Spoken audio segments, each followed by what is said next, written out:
Erravalli farm house లో కీలక సమావేశం జరుగుతోందనేటువంటి బ్రేకింగ్ న్యూస్ చూస్తున్నాం. కేసీఆర్ తో కేటీఆర్, హరీష్ రావు, వినోద్ రావు భేటీ అయ్యారు. కాళేశ్వరం కమిషన్ రిపోర్టుపై ప్రధానంగా దృష్టి సారించారు. సుప్రీంకోర్టుకు వెళ్లే విషయంపై మంతనాలు జరుగుతున్నాయి. మరోవైపు బీఆర్ఎస్ ను వీడిన ఎమ్మెల్సీలపై సుప్రీంకోర్టును ఆశ్రయించే అంశంపైన నేతలు చర్చిస్తున్నటువంటి బ్రేకింగ్ న్యూస్ చూస్తున్నాం.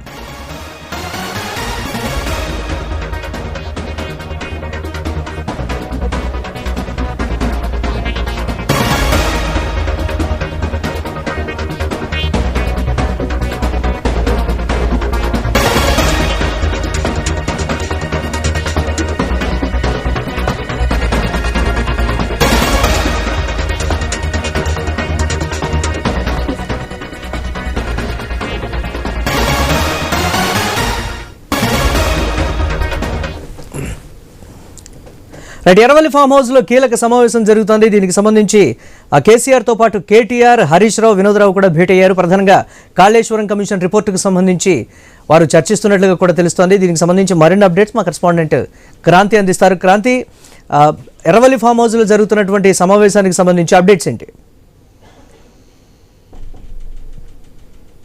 ఎర్రవల్లి ఫామ్ హౌస్ లోనే కీలకమైన సమావేశాలు నిర్వహిస్తున్నారు. దీనికి పార్టీ కీలక నేతలు కానీ, ముఖ్యులు, మాజీ మంత్రులు అంతా కూడా ఎర్రవల్లి ఫామ్ హౌస్ కి వచ్చి ఆ సమావేశంలో పాల్గొంటున్నారు. ఈ రోజు కూడా ఇందులో భాగంగా కేటీఆర్, హరీష్ రావు, వినోద్ రావు వచ్చారు. ఇందులో అంటే రాష్ట్రంలో ప్రస్తుతం జరుగుతున్న రాజకీయ పరిస్థితులు వీటితో ప్రధానంగా చర్చలు. అంతేకాకుండా ఇటీవల పార్టీకి సంబంధించి ఇతర పార్టీలకు వెళ్తున్న పార్టీ ఫిరాయింపులు వీటికి సంబంధించి కూడా చర్చలు జరిగాయి. అంతేకాకుండా ప్రధానంగా ఇటు కాళేశ్వర్ కమిషన్ దాని గురించి కూడా జరిగాయి. ప్రధానంగా మనం ఈ రోజు మీటింగ్ ఏజెండా మనకు తెలుస్తున్న దాన్ని బట్టి చూస్తున్నట్లయితే బీసీ గర్జన సభ గురించి ఈ రోజు చర్చ జరుగుతున్నట్టు మనకు తెలుస్తుంది.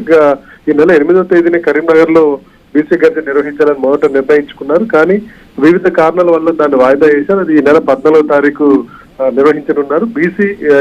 బీసీలకి 42% రిజర్వేషన్లు విద్యా, ఉపాధి రంగాల్లో స్థానిక సంస్థల్లో కల్పించాలన్న ప్రధాన ఎజెండాతో పోతున్నారు. అయితే ఈ విషయంలో ఇప్పటికే కాంగ్రెస్ పార్టీ ఢిల్లీలో ధర్నా నిర్వహించింది. బీజేపీ కూడా ఎవరికి వారు దీంట్లో వాళ్ళ వాదన వినిపిస్తున్నారు. అయితే ఈ రెండు విషయాల్లో ఇక్కడ రాష్ట్రంలో అధికారంలో ఉన్న కాంగ్రెస్ ని, జాతీయ స్థాయిలో కేంద్రంలో అధికారంలో ఉన్న బీజేపీని ఇరకాటంలో పెట్టేందుకు వ్యూహాత్మకంగా బీఆర్ఎస్ పావులు కలుగుతుంది. ఇందులో భాగంగానే ఈ నెల 14వ తారీఖున కరీంనగర్ లో బీసీ గర్జన పేరుతో కార్యక్రమం నిర్వహించనుంది. దీనికి సంబంధించి ప్రధానంగా చర్చలు జరుగుతున్నాయి.